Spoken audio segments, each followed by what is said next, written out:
Locals priced out of the property market. Let's have a look. Hello everyone, Florian.heise here and welcome to another episode of HeiseSays.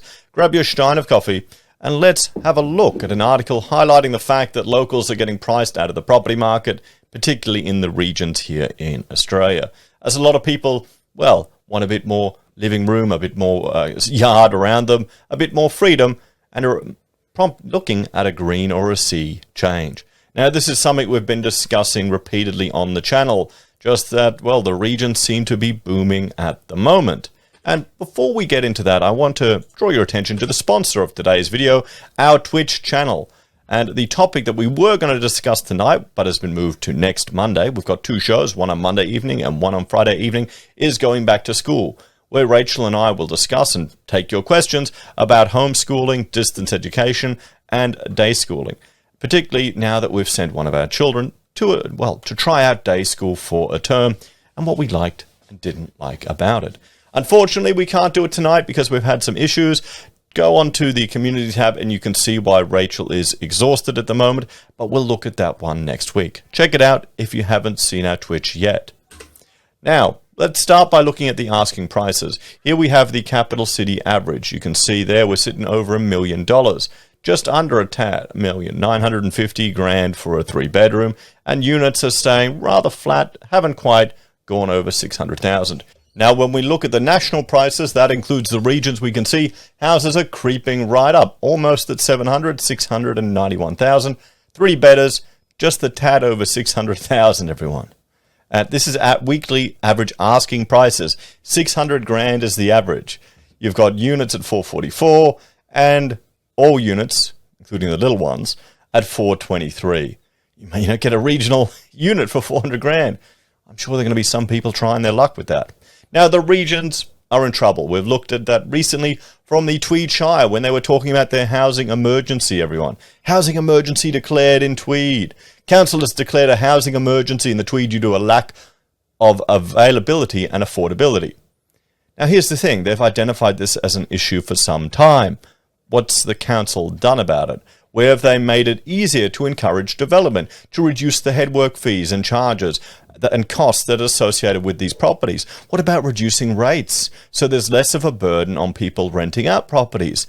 Because remember, all of these wonderful costs get passed on to the consumer at the end. That's the thing. You've got to realize, if you're a renter, you're a consumer of property, and it's passed on to you one way or another. And of course, some of these communities, they want to stay quite insular and don't want any outsiders. But then when someone comes in with a lot of money and buys up property, well, there you have it. And they don't want to have development. They want to keep that little picturesque fantasy. And I mean, that's perfectly fine. But you realize people are going to be attracted to that. And then the value of what you have is going to go up. So you kind of got to manage it. You can't have it all. So let's have a look at Murwillumbah just to see this insane growth. Okay, October. The all houses were 629. Now, whoa, 934,000. That's insane for Mobile, everyone. That is just insane. And I'm picking on Murwillumbah because, well, it's right in the middle here of the Tweed, and it's a beautiful place. If you haven't been there, I highly recommend it. I suggest you go to the art gallery there, the new art gallery. It's wonderful, really good. Now, I mean, there you go, guys. 3-bedders only at 727,000. We have a look there. Units are flat. If we look at rents, well, this is interesting. Rents have crashed. Okay, they've gone back down. They were spiking quite high, and now they're right back down here. $500 for a 3-bedder. Apartments are pretty flat, 337. So that's interesting. Is the heat coming off the rental market, everyone? That we've been seeing this issue in Murwillumbah that's been raised. So, locals have been priced out of the market. Let's have a look at this article from the ABC to see what they're talking about here and what they're highlighting. Okay, so how locals are being priced out of the regional housing boom. And we just saw how much the houses in Murwillumbah are going up. I mean, that's crazy, guys. I mean, wouldn't you be happy if you bought there, in 2020, and now, averages for all houses over 900. It's insane. How locals are being priced out of the regional housing boom. Around 18 months ago, Dan Baker and Gabby Rose hit a milestone. It was looking like we were starting to get well positioned to get out of the rental market and into owning a patch of dirt ourselves, Mr. Baker said. After spending the best part of a decade saving, they thought their $100,000 deposit would get them a fixer-upper or a block of land in their local area of Bermungi on the far south coast of New South Wales. 100 grand? Yeah, you'd think that's enough of a deposit, wouldn't you? We're not talking Sydney. We're talking the regions here. They were looking for something in the $300,000 to $400,000 range. So they have a completely reasonable, realistic expectations, don't they? You know, you go with a 100 grand deposit, you get something for 400, you're paying off 300,000. Easy peasy. Even if interest rates go up, 400 grand home loan, it's not going to stress you out. Unfortunately, at the same time, the more and more our capacity was looking positive, prices started to go through the roof, Mr. Baker said. Within 2 or 3 months, it was evident that we were going to struggle to afford anything at all. There have not been many homes for sale in their region since the Black Summer fires of COVID-19, and COVID-19.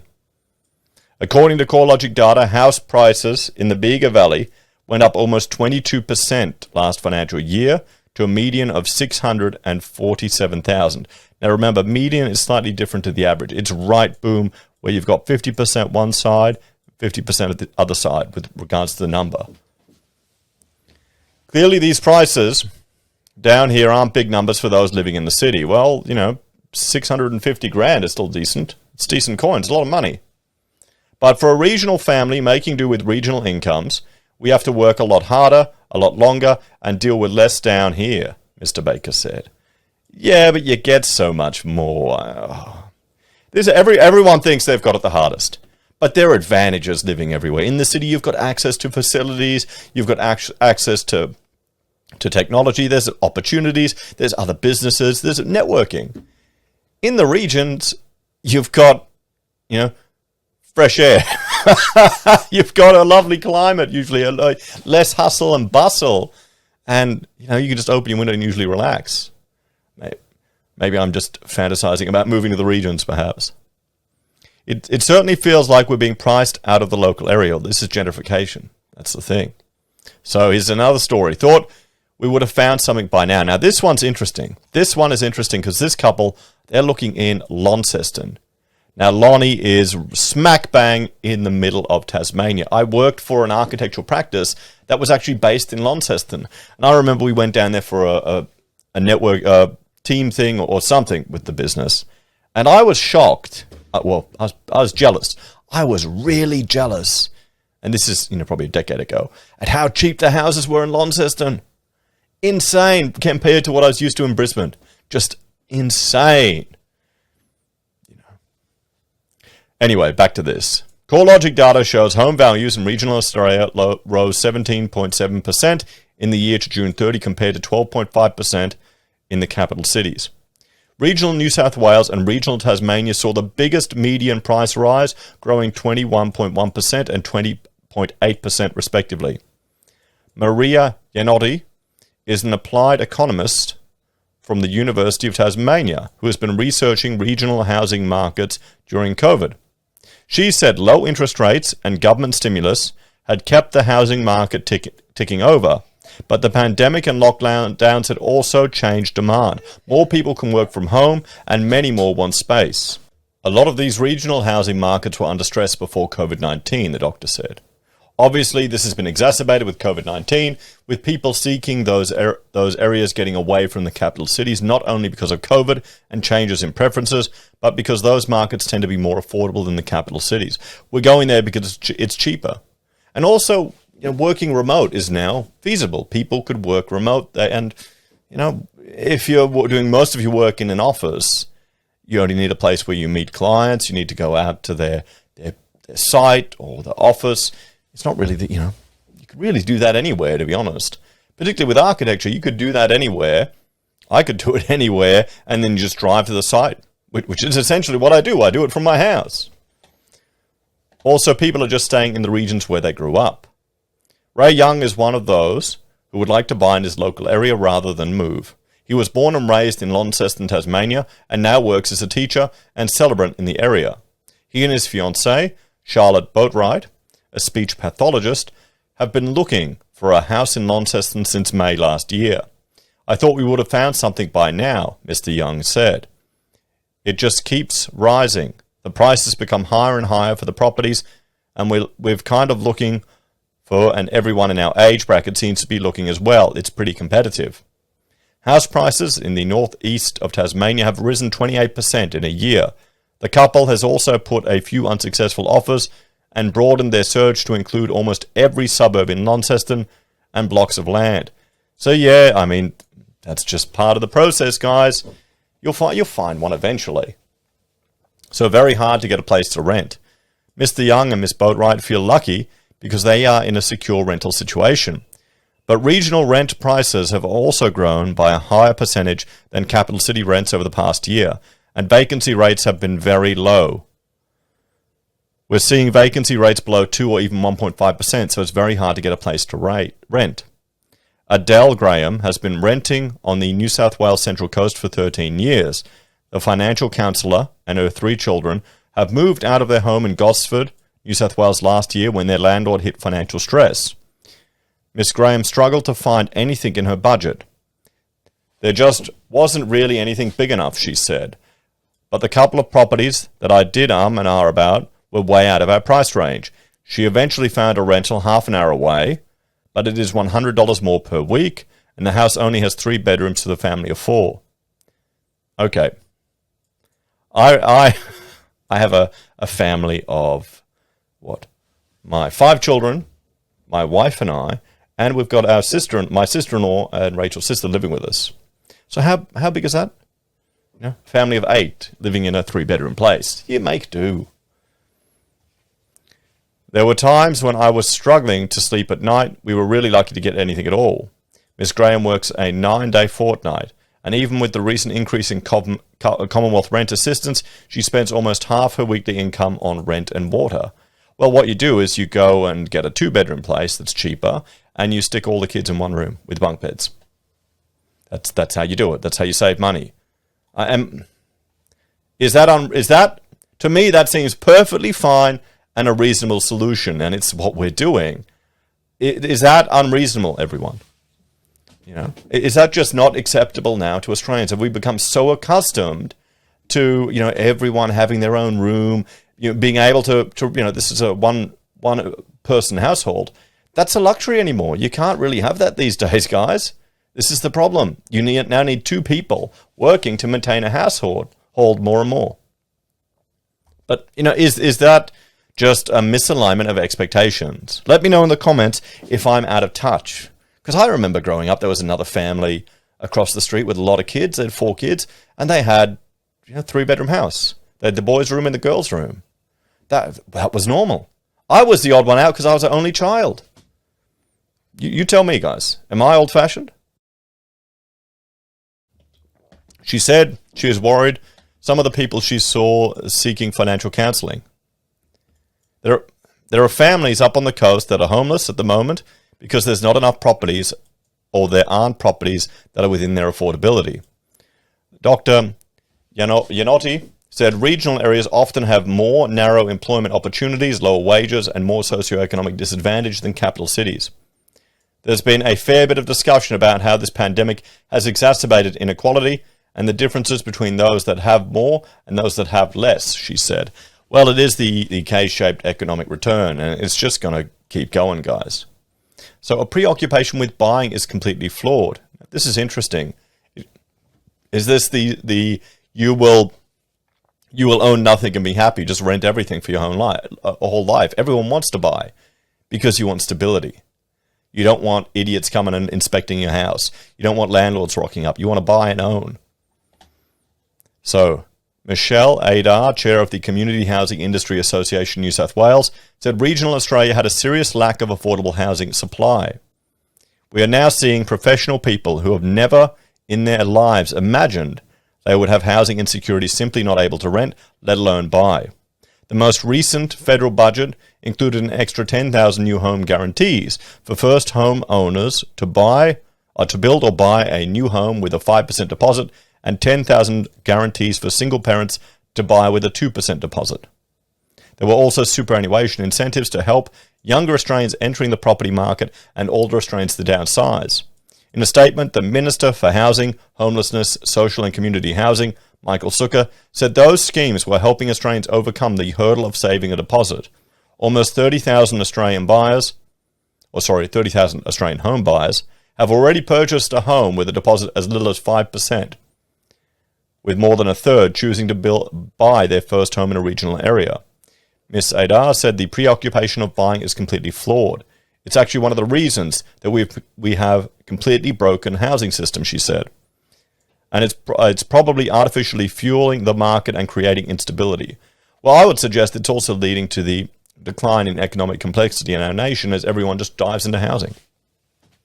As I've said many times if you've watched this channel, we are seeing more and more people being so heavily geared that it is extremely dangerous. And I feel that the bust comes, the demand for crisis services is going to be even greater than it is today.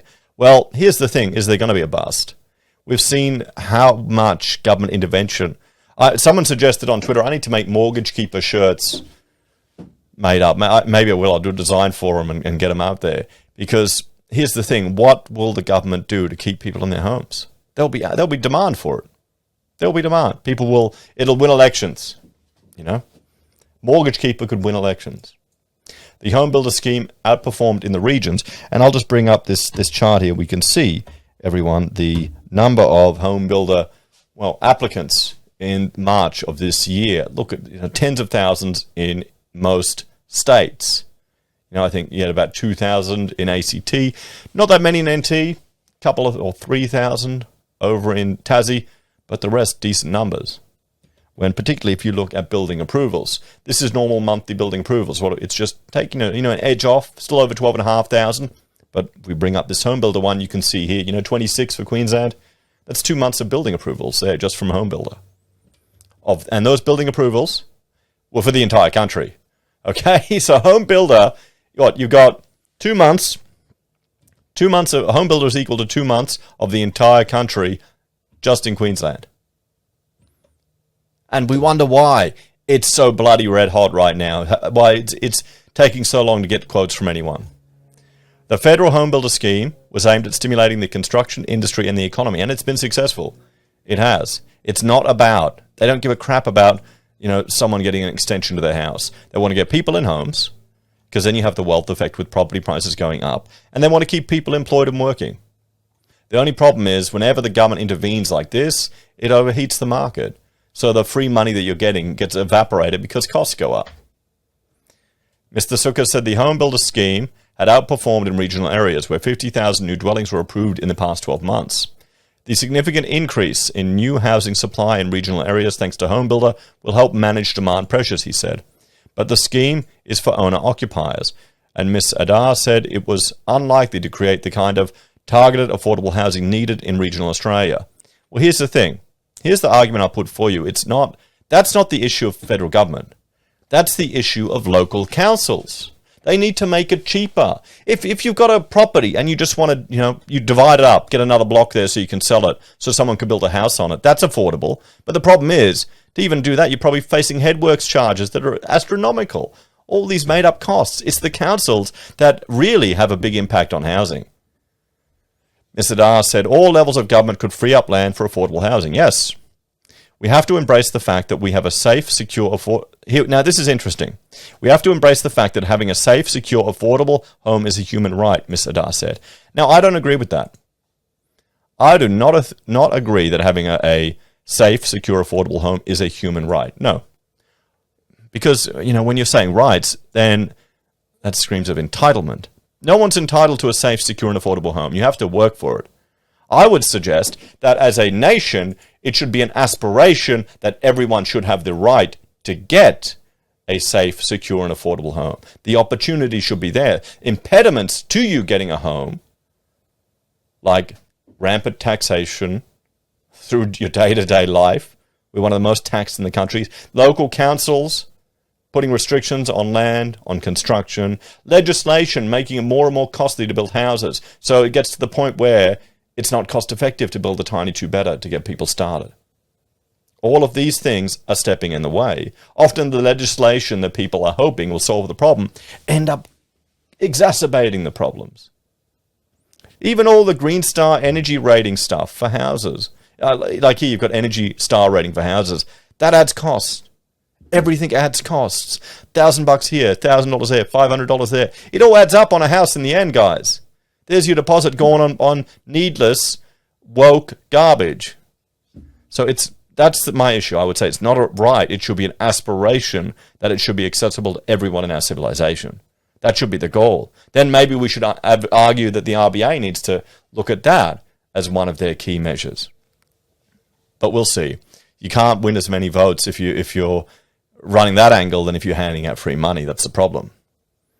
And that housing is not purely a wealth creation vehicle for people that already have that are already probably wealthy enough or privileged enough to be in the ownership market. Well, I'd suggest we look at allowing people to write off the interest on their home.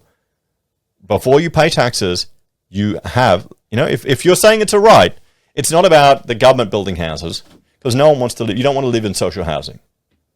It's about paying for the house over your head, yourself first, before you pay the man. That was one of Clive Palmer's policies, and many people have put it forward again and again. That'd be really good. We need to get that on the table. The doctor said there was not a one-size-fits-all approach that would relieve housing pressure in regional areas, and that measures need to be specific to local areas. Well, yes, and that's where I'm saying it's the council's problem, and probably the council's doing. So it has to be a cooperation and integration of solutions that come from federal but go all the way down to the local level to make those places change. So what would I suggest is causing this issue, everyone? What do I think we need to be aware of? Well, obviously the government stimulus is overheating it, council's limiting development, and the NIMBY crowd, the not in my backyard crowd. We've got inner city, toffs in Brisbane trying to limit the development with their green councillor pushing them forward in Ipswich because it happens to be near some indigenous land. And the problem is, they've had archaeologists, they've had a look, it's fine, no issues have been raised, but those houses there would be affordable housing. There'd be starter homes to people. And you've got people living in the middle of Brisbane, not wanting that to happen for political and woke reasons, and they've got their, houses worth over $1 million. Doesn't seem fair, does it? What's the solution to this? Well, I would suggest to become politically active, everyone. And, here's a way those of you in New South Wales can start right now. There's a petition that I think everyone in New South Wales should sign. And this is one before your parliament. Now, ignore all those. If someone shows you one of those change.org petitions, ignore those. Those are rubbish. They're just marketing spin. Change.org is a woke leftist organization and will just sell you data. You want to have something that the politicians, that your representatives can use to put on the table and say, look, I've got 50,000 signatures. Look, I've got 150,000 signatures. Then boom, it can get media exposure. That's the point. If you feel like engaging in the political process is a lost cause, well, it's kind of sad. You've already given up before you even tried. So ensure, here it is, this is the petition. Ensure that local residents run for local councils. Plug the loophole for non-resident candidates. Okay? You'd think this would just be a requirement, that actually people who live in the town and who are ratepayers are the ones running for council. The petition of the residents of New South Wales brings to the attention of the House the loophole that allows non-residents and non-ratepayers to nominate as candidates for local government elections. Under the Local Government Act 93, the term owners of rateable land, occupier, and rate-paying lessee include the nominees of such businesses who can be anyone not even associated with the business. Well, there you go. So, yeah. There's a start, guys. And this is only for New South Welshmen. I will put a link to this. And if you agree with this petition, I'd suggest you sign it. There's an easy way you can start becoming politically active right when you finish watching this video. Anyway, guys, what do you reckon? As always, thank you for watching. Let me know your thoughts and opinions on this one in the comments down below. If you're a fan of the channel and enjoy my content, there are a few ways you can support us. You can join us on YouTube or Patreon, sign up for SelfWealth or Stake, use our affiliate links at Amazon, eBay, Independent Reserve or AussieBroadband. You can buy merch from HeiseSays, use Gold Pass from the Perth Mint or support us via PayPal. Take care. I'll see you next time. Bye for now.